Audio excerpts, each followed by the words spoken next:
Rocky Kulkarni ग्रेसच्या कवितेबाबत असं म्हणतात की त्यांच्या काही कविता विशुद्ध भावकविता आहेत. स्थलकाल निरपेक्ष किंवा परिस्थिती व्यक्तिनिरपेक्ष अनुभव जी कविता देते ती विशुद्ध भावकविता. आणि असा निराकार अनुभव साकार करण्यासाठी कवी निसर्ग प्रतिमा योजतो.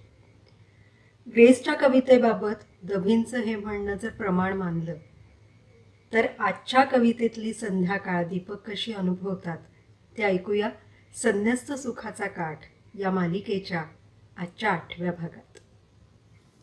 नमस्कार. आजची पुढची कविता सूर्यास्ताचे पाणी. या कवितेला सुरुवात करण्याआधी एका गोष्टीचा अत्यंत कृतज्ञतेने उल्लेख करायचा आहे. मराठी अस्मिता या आमच्या संस्थेने सुरू केलेल्या या कार्यक्रमाला प्रचंड प्रतिसाद आहे.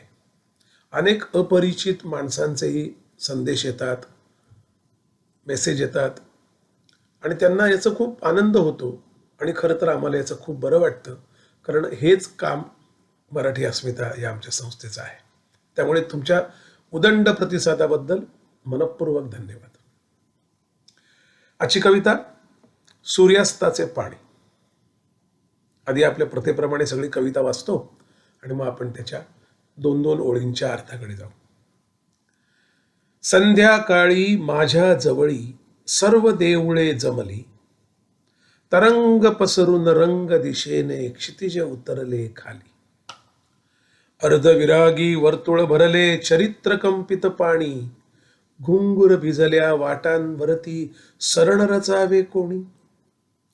संध्याकाळी दूर पहाडी एक धुक्याची नगरी, स्वप्ना वाचून अंधारावर जशी पावले गोरी. शहर धुळीचे, सांज धुळीची, रात्र धुळीची किमया, धुळीत पडती अश्रू तिथे तू ध्वस्त दिसशी छाया. संध्याकाळी हाकेमध्ये रे मूक उभे रे कोणी, या हाडांच्या कुशीत व्हावे आज त्वचेचे पाणी. एक अत्यंत सूर्यास्ताच्या वेळेचं विलक्षण वर्णन असणारी कविता आहे. एका अत्यंत अजाण अशा दुःखाच्या खोल अनुभवाची मांडणी या कवितेत ग्रेस करतात. सूर्यास्ताच्या त्यांच्या आवडत्या वेळेची ही करुणाष्टक आहे असं मला वाटतं. ही करुणाष्टक ग्रेस अत्यंत ताकदीने उभी करतात. संध्याकाळी माझ्या जवळी सर्व देवळे जमली, तरंग पसरून रंग दिशेने क्षितिज उतरले खाली. माझ्या मनात आता प्रार्थनेची वेळ झाली आहे. संध्याकाळ आहे, सूर्यास्ताची वेळ आहे. आणि ती प्रार्थनेची जी माझी इच्छा आहे किंवा प्रार्थनेचा जो माझ्या मनात त्याची जी इच्छा प्रकट झाली ती इतकी तीव्र आहे की सगळी देवळं जणू माझ्या भोवती जमली आहेत. म्हणजे मी स्वतःच एक प्रार्थना होऊन गेलोय का? प्रार्थनांचे जे उच्चार असतात ते नेहमी त्या ईश्वराची करुणा भाकत असतात. प्रार्थना देवळांच्या आसऱ्याने करतो आपण, कारण ते ईश्वराचं निवासस्थान असतं. पण अशी सर्व देवळं माझ्याभोवती जमली, इतक्या माझ्या भावना सर्वव्यापी आहेत, इतक्या त्या तीव्र आहेत, इतक्या त्या आसोसीच्या एका उंचीवर आहे, एका आरोहावर आहेत माझ्या भावना. तरंग म्हणजे काय? मनात उमटणारे अनेक भावपदर, फडफडणारे सतत. आणि अशा अनेक तरंगांना पसरवून त्यातली विविध रंगाची घुसमट घेऊन क्षितिजाची पखाल जणू खाली उतरते. काय वर्णन आहे! तरंग पसरून रंग दिशेने क्षितिज उतरते खाली. माझ्या मनात माझ्या प्रार्थनांच्या वेळेला सगळी देवळं जमली आहेत, इतक्या त्या प्रार्थनेचे स्वर माझे सर्वव्यापी होत आहेत. आणि त्या वेळेला क्षितिज पण सगळ्या आपल्या ढगांचे, आकाशातले आपल्या बरोबरचे सगळे रंग घेऊन जणू एक तरंग घेऊन असं खाली उतरत आहे.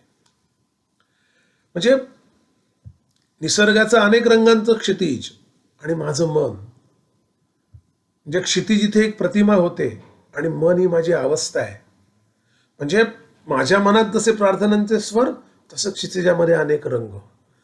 आपल्या भावनांना निसर्ग चित्राशी तादात्म्य पावणारे हे ग्रेस. म्हणून ते ते म्हणजे अशक्य आहे. एखाद्या कवीला आपल्या भावना अशा वैश्विक दिसणं, आकाशात दिसणं, आकाशाशी त्याची जोड घालता येणं, हीच मुळात एक दुर्मिळ घटना आहे. अर्धविरागी वर्तुळ भरले चरित्र कंपित पाणी, घुंगर भिजल्या वाटांवरती सरण रचावे कोणी. काय सुंदर कल्पना आहे बघा. अर्धविरागी वर्तुळ भरले चरित्र कंपित पाणी. आपल्याला अर्ध आकाश दिसत असतं नेहमी, बरोबर? म्हणजे ज्या आकाशात आपण स्वप्नांचे एरवी आपले दिवसभर ढग विहरत असतात, जे आकाश दिवसाच्या इतर प्रहरी मनात उमटणाऱ्या आपल्या सगळ्या स्वप्नांना आसरा द्यायचं काम करतं, ते आकाश संध्याकाळच्या वेळेला, सूर्यास्ताच्या वेळेला मात्र विरागी होऊन जातं. ते अर्धवर्तुळ जे आहे ते विरागी होऊन जातं. चरित्रकंपित पाणी. या संध्याकाळच्या प्रहरात ते अर्धविरागी वर्तुळ आता भरून गेलंय. कशाने आणि कसं भरलंय? चरित्र म्हणजे काय? चरित्र म्हणजे अस्तित्व. माझं अस्तित्व कंपित झालंय म्हणून तसं आहे. म्हणजे पाणी केव्हा कंपित होतं? जेव्हा त्याच्यावर काहीतरी पडतं, कसला तरी आघात होतो, तेव्हा त्याच्यावर तरंग उमटतात, ती एक थरथर उमटते. माझं अस्तित्व, माझं अवघं चरित्र, माझं अस्तित्व आत्ता या क्षणी इतकं कंपित झालंय त्या पाण्यासारखं. एक अबोध अशी थरथर उमटली आहे माझ्या अंतरंगात. उमटते आहे. संध्याकाळी मन माझं कासावीस होत असतं कुणाच्या तरी आठवणीने. आयुष्यातलं असं काहीतरी हरवलंय की जे परत यायची सुतराम शक्यता नाही. म्हणजे पण त्यात माझं मन इतकं अडकून पडलंय की ती एक अजाण थरथर तयार झाली आहे.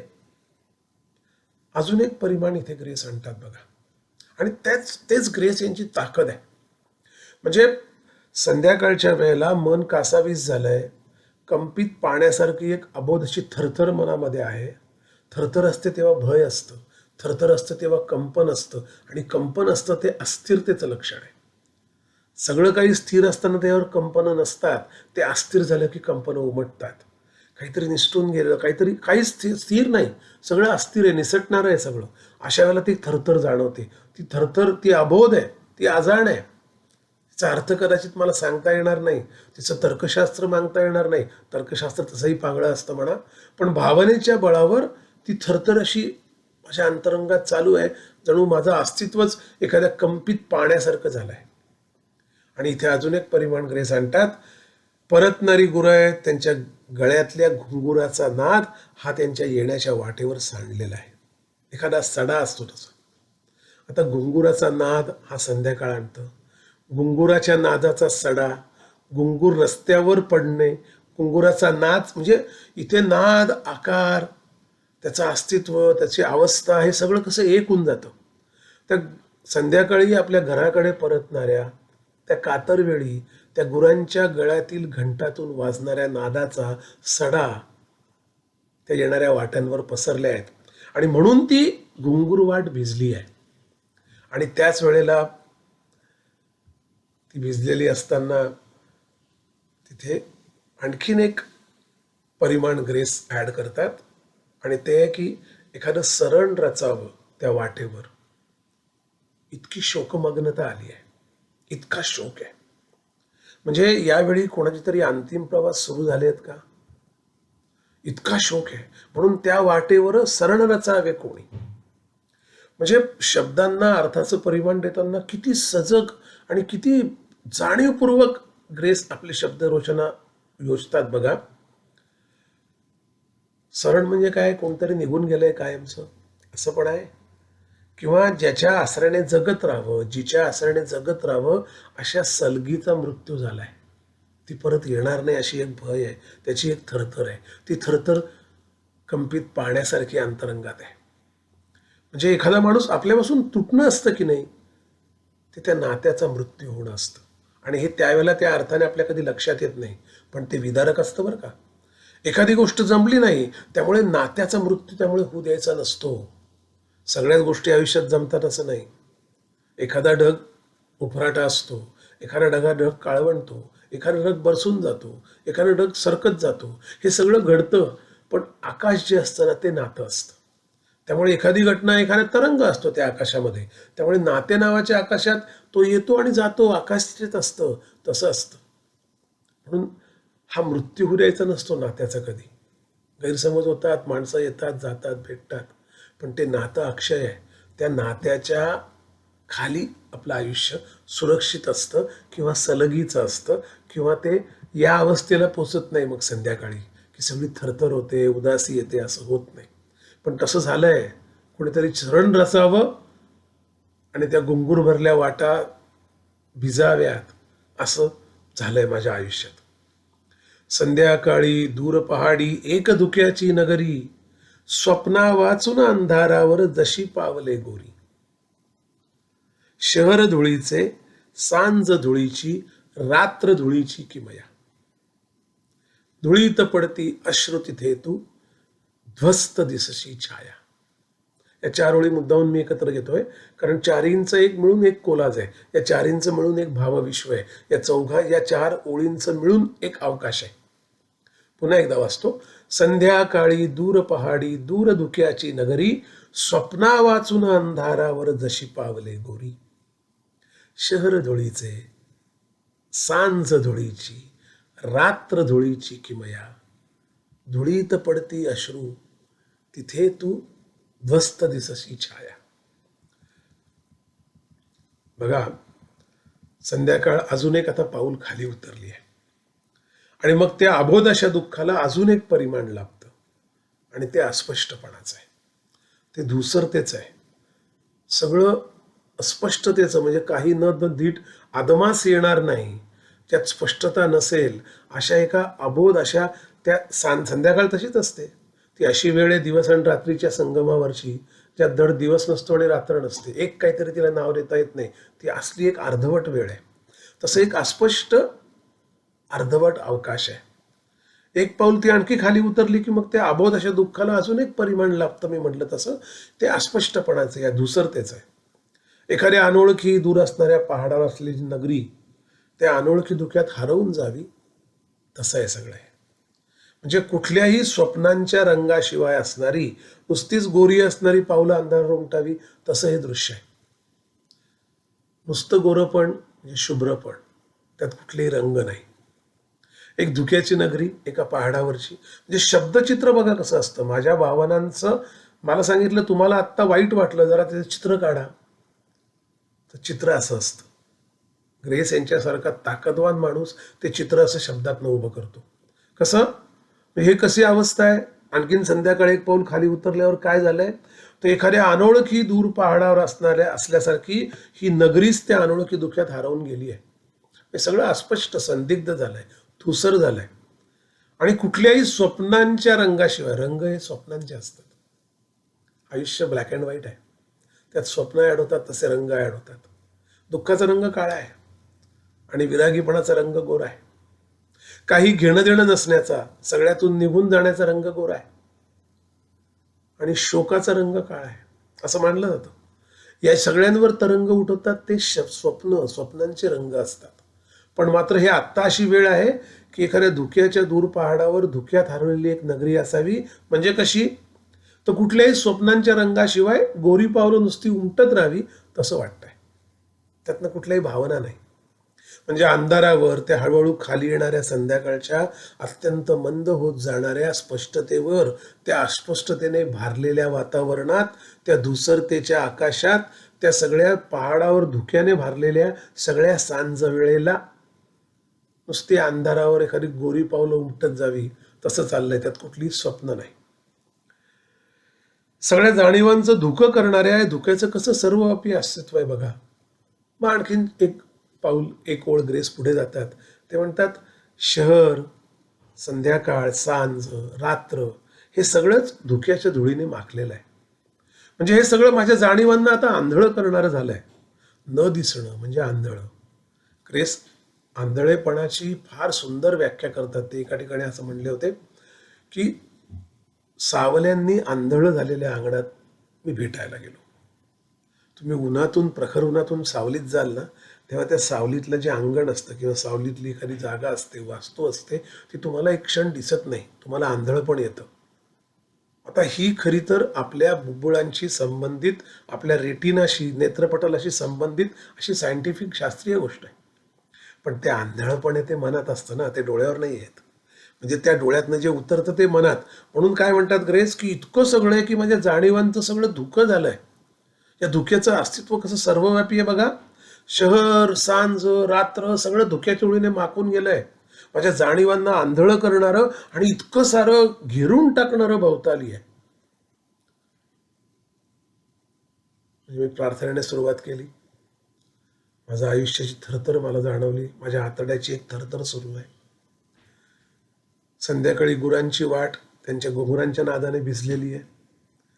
कोणीतरी आयुष्यातून निघून गेलं. एक सलगी होती, एक एक जागा होती, ओली ओलसर, एक कोपरा होता हळवा, तो तुटून गेलाय आयुष्यातला.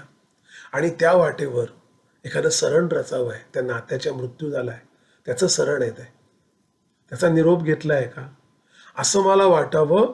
आणि मग मी इकडे तिकडे बघेल तेव्हा हे बाजूचं सगळं अस्पष्ट आहे. मला आसराच नाही, कुठलाही स्पष्टतेचा नाही, सगळं धुक्याचं आंधळपण आहे. माझ्या जाणीवांची धुके करणारी वेळ आहे. पण तिथे एक गोष्ट मात्र ग्रेस सांगतात, हे सगळं असताना माझी सखी मात्र तिथे हाकेत उभी आहे. शेवटच्या दोन ओळी इतक्या छान आहेत. संध्याकाळी हाकेमध्ये रे मूक उभे रे कोणी, या हाडांच्या कुशीत व्हावे आज त्वचेचे पाणी. माझी सखी या सगळ्या ह्याच्यात मूकपणे उभी आहे. आता ती मूक आहे कारण संवादाचे कुठलेही पूल आमच्यात शिल्लक नाहीत. ती उभी आहे दुःख असताना, आंधळपण असताना, कारण तिचं स्मरण जाता जात नाही. तशी उभीच राहते अंधारात. आम्ही शब्द बोलत नाही, तिकडून इकडे काही येत नाही, इकडून तिकडे काही जात नाही, पण ती अशी त्या अंधारात मूकपणे उभी आहे. काय कल्पना आहे बघा. आपल्या प्रत्येकाच्या आयुष्यातल्या आठवणींमध्ये असं कोणीतरी मूकपणे उभं असतं निघून गेलेलं. तुम्ही कधीही बघाल तर तुमच्या असं लक्षात येईल की आपल्याला ज्या वेळेला एखाद्या व्यक्तीची आठवण येते आणि ती आपल्या आयुष्यात नसते, तेव्हा ती आपल्या हाकेमध्ये अशी मूकपणे उभी असते. आणि ती वेळ असते ती जाणीव करून देणारी की कोणीतरी मूकपणे उभं आहे, ती संध्याकाळची आहे ग्रेस यांच्या बाबतीत. म्हणून तिचं स्मरण जात नाही. आसोशी अशीच असते ना, ती इतकी उत्कट असते, त्याच्या सोयीसोयीच्या रस्त्याने जात नाही, ती अशी उभी राहते. कारण आतडं जोडलेलं असतं आसोशीशी. आपलं आतडं आपल्या शरीराचा एक भाग असतो तो. म्हणजे माझ्या एखाद्या व्यक्तीवर असणारं प्रेम, माझ्या एखाद्या व्यक्तीबद्दल असणारी आसोशी, ती आसक्ती, याचा एक आतड्याशी जोडलं जाणं असतं. आणि म्हणून ती उभी असते सतत माझ्या हाकेमध्ये. मला हवं तेव्हा मला ती दिसते, पण ती मूकपणे उभी असते. तो संवाद नसतो, तिथं काही बोलणं होत नाही, ते मूक आहे. एखादं दुःख असतं मूक, एखादं झाड असतं मूक, एखादा अबोध, अजाण, कुठल्याही संवादाला, आदान प्रदानाला अस्तित्व नसणारं असं काहीतरी असतं. कारण आतडं जोडलेलं असतं तिच्याशी. असल्या भावना कोणाच्याही वाटेला येऊ नये खरं तर. म्हणजे अशी असोशी, तिचं मूक होणं हे कोणाच्या आयुष्यात येऊ नये. अशी प्रतारणा कोणाच्या आयुष्यात घडू नये. कारण ते पापी आहे, ते पाप आहे. असं पुण्याचं आतडं असतं हे की ते पाप वाटावं. ते धुक्याचं देऊळ आहे, ते पुण्याचं देऊळ आहे धुक्यातलं. आणि म्हणून त्याला प्रार्थना जोडतात ग्रेस. बघा तुम्ही, एक असं चित्र उभं राहतं, कसा अवकाश, कसा कॅनव्हास उभा राहतो की याच्याशी प्रतारणा झाली असेल, कोणी माझ्याशी केली असेल, तर ते पापी वाटावं इतकं माझं पुण्याचं आतडं आहे, इतकी ती आसोशी पुण्याची आहे. जणू ते पुण्याचं देऊळ आहे. देऊळ, पुण्य, देव, ते देऊळ आहे. आणि म्हणून मी प्रार्थना करतोय, म्हणून त्याला प्रार्थना जोडली आहे. हे सगळ्यांना लाभत नाही. ज्यांना लाभतं त्यांनी ते प्राणापलीकडे जपायचं असतं. कारण का जपायचं असतं? कारण त्या आश्रयाला, त्याच्याच आश्रयाला जाऊन त्या हाडांच्या कुशीत त्वचेचं पाणी व्हावं इतकं दुर्लभ असतं ते. या हाडांच्या कुशीत व्हावे आज त्वचेचे पाणी.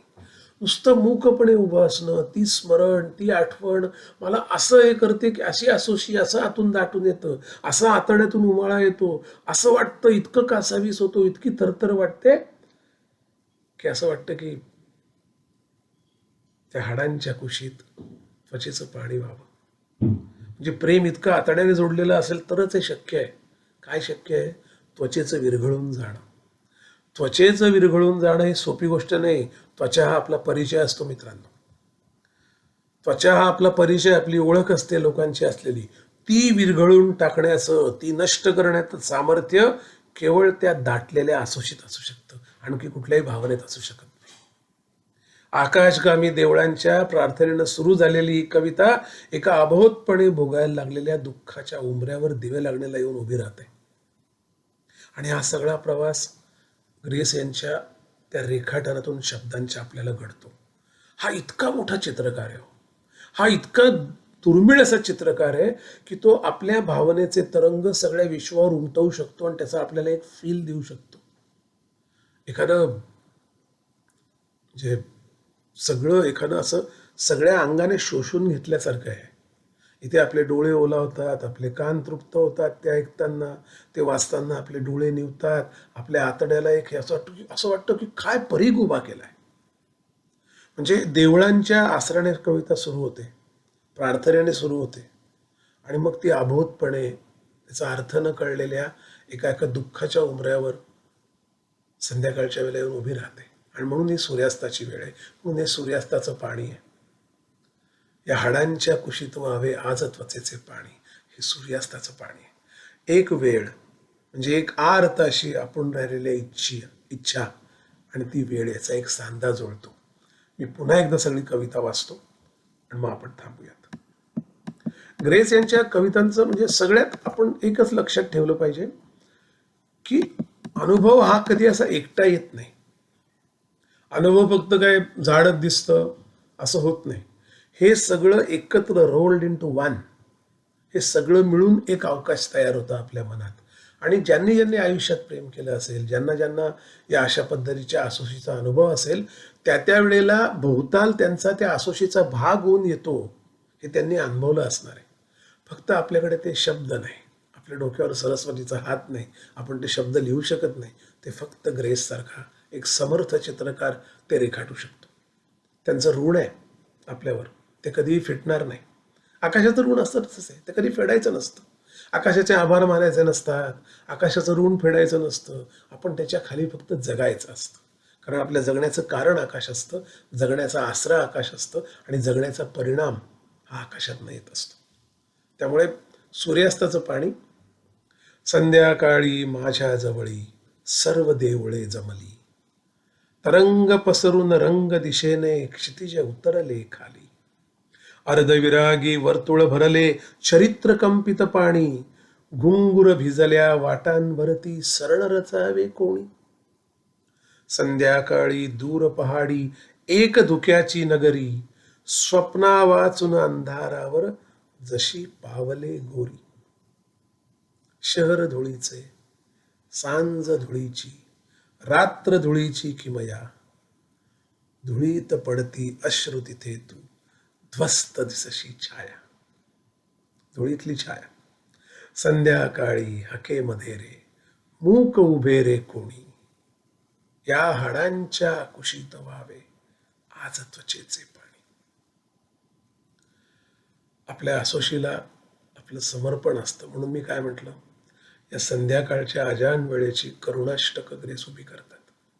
ही अत्यंत आतड्याला गुरफटून टाकणारी, आतड्याची एकतार छेडणारी अशी करुणाष्टक आहे. धन्यवाद.